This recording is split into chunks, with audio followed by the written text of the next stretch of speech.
नमस्कार दोस्तों, स्वागत है आपका ए विजडम वर्स में। क्या आपने कभी सोचा है कि कुछ लोग करोड़ों कमाने के बाद भी आर्थिक तनाव में रहते हैं, जबकि कुछ लोग साधारण आय होने के बावजूद एक खुशहाल और सुरक्षित जीवन जीते हैं? ऐसा क्यों होता है? क्या पैसा केवल गणित का खेल है या इसके पीछे कुछ और भी है? आज हम जानेंगे दुनिया की सबसे लोकप्रिय वित्तीय पुस्तकों में से एक, द साइकोलॉजी ऑफ मनी की सीख। यह किताब हमें बताती है कि धन कमाने से अधिक महत्वपूर्ण है धन के बारे में सही सोच विकसित करना। तो चलिए शुरू करते हैं इस ज्ञानवर्धक यात्रा को। अध्याय 1, हर व्यक्ति की पैसे की कहानी अलग होती है। हर इंसान का पैसे के साथ रिश्ता अलग होता है। कोई गरीबी में बड़ा होता है, कोई संपन्न परिवार में, कोई आर्थिक संकट देखता है, कोई कभी पैसों की कमी महसूस नहीं करता। इसीलिए जब बड़े होकर लोग पैसे से जुड़े निर्णय लेते हैं तो उनकी सोच और व्यवहार अलग अलग होते हैं। जो फैसला आपको सही लगता है वह किसी दूसरे को गलत लग सकता है, क्योंकि हम सभी अपने अनुभवों के आधार पर निर्णय लेते हैं। सीख, किसी व्यक्ति के आर्थिक निर्णयों को समझने से पहले उसकी कहानी समझिए। अगले अध्याय की ओर। लेकिन केवल हमारी पिछली परिस्थितियां ही हमारे आर्थिक भविष्य को तय नहीं करती। कई बार सफलता और असफलता के पीछे कुछ ऐसे कारक होते हैं जो हमारे नियंत्रण में भी नहीं होते। आइए समझते हैं भाग्य और जोखिम की ताकत। मान लीजिए दो लोगों ने एक साथ व्यवसाय शुरू किया। दोनों ने समान मेहनत की, समान संघर्ष किया, लेकिन एक सफल हो गया और दूसरा असफल। क्या सफलता केवल प्रतिभा का परिणाम थी? जरूरी नहीं। जीवन में भाग्य और जोखिम दोनों की भूमिका होती है। कभी सही समय पर सही अवसर मिल जाता है, कभी छोटी सी गलती बड़ी असफलता बन जाती है।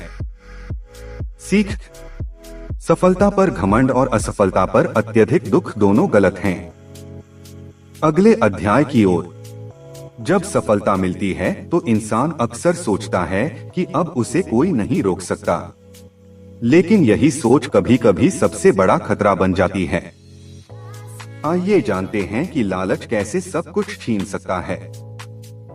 एक अरबपति था, उसके पास सब कुछ था, फिर भी उसे और चाहिए था, और चाहिए था, और चाहिए था। एक दिन उसने जरूरत से ज्यादा जोखिम लिया और उसने अपनी पूरी संपत्ति खो दी। समस्या यह नहीं थी कि उसके पास कम था, समस्या यह थी कि उसे पर्याप्त का अर्थ नहीं पता था। सीख, जो व्यक्ति कभी संतुष्ट नहीं होता वह कभी सुरक्षित नहीं होता। अगले अध्याय की ओर। जब इंसान पर्याप्त को भूल जाता है तब वह दूसरों को प्रभावित करने की दौड़ में शामिल हो जाता है।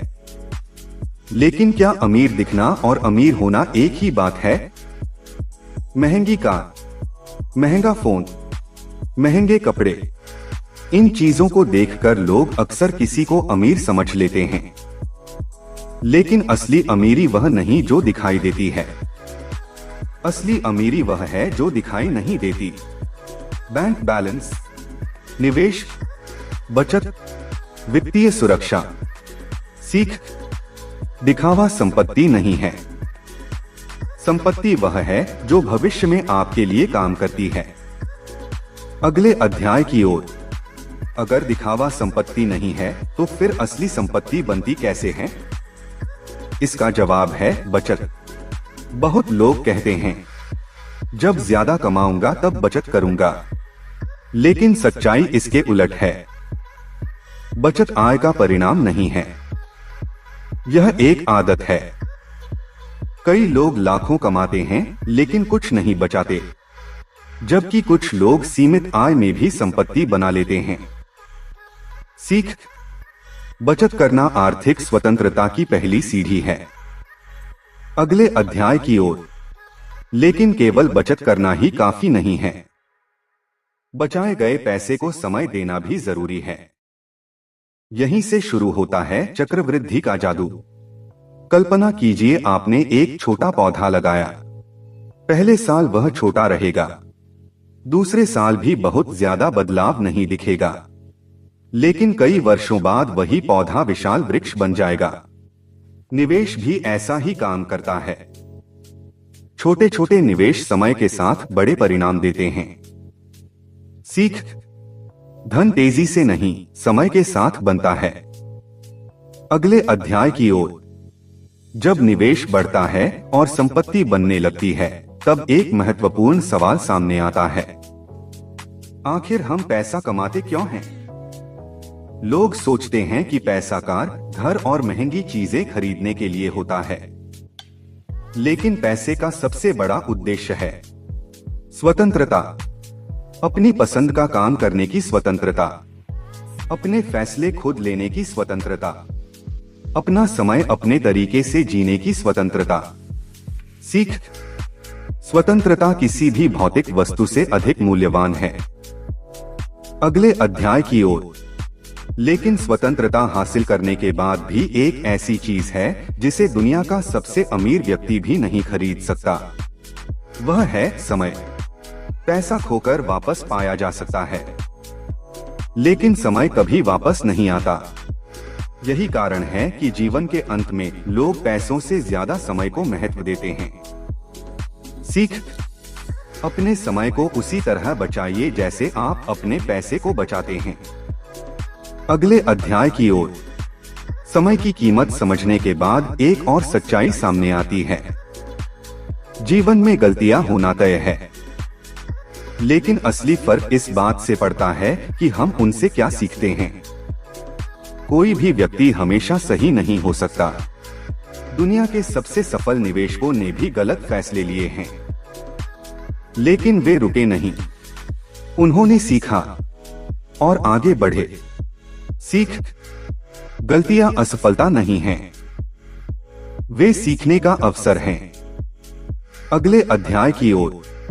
जो लोग अपनी गलतियों से सीखते हैं, वे धीरे धीरे मजबूत होते जाते हैं, लेकिन इस प्रक्रिया में एक गुण सबसे महत्वपूर्ण होता है, धैर्य।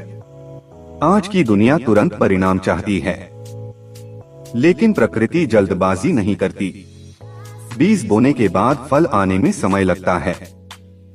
ठीक उसी तरह धन बनने में भी समय लगता है। सीख, धीरे धीरे बढ़ना भी बढ़ना ही है। अगले अध्याय की ओर। अब तक हमने धन कमाने, बचाने और बढ़ाने के सिद्धांत समझे, लेकिन इन सभी सीखों को एक सूत्र में पिरोया जाए तो सबसे बड़ा निष्कर्ष क्या निकलता है? आइए अंतिम अध्याय में समझते हैं। पैसे का सबसे बड़ा रहस्य। इस किताब का सबसे बड़ा संदेश है, पैसे के साथ सफलता ज्ञान का नहीं, व्यवहार का खेल है।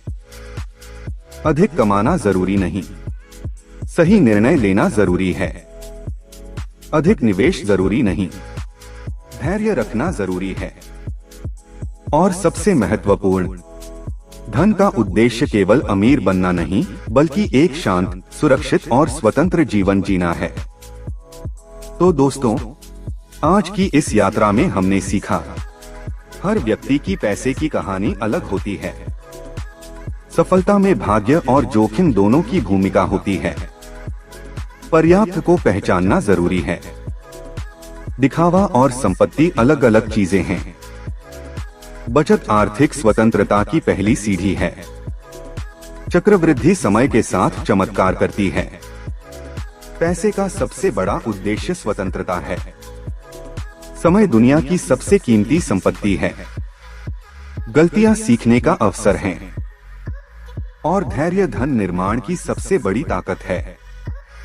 दोस्तों, अगर इस वीडियो ने आपकी सोच में थोड़ा भी बदलाव लाया है, तो इसे अपने दोस्तों और परिवार के साथ जरूर शेयर करें।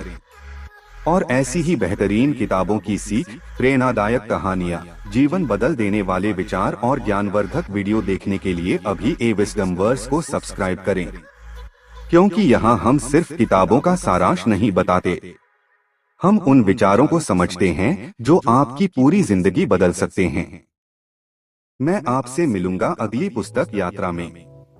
तब तक याद रखिए, अमीर वह नहीं जिसके पास सबसे ज्यादा पैसा है, बल्कि वह है जिसे पता है कि उसके लिए कितना पर्याप्त है।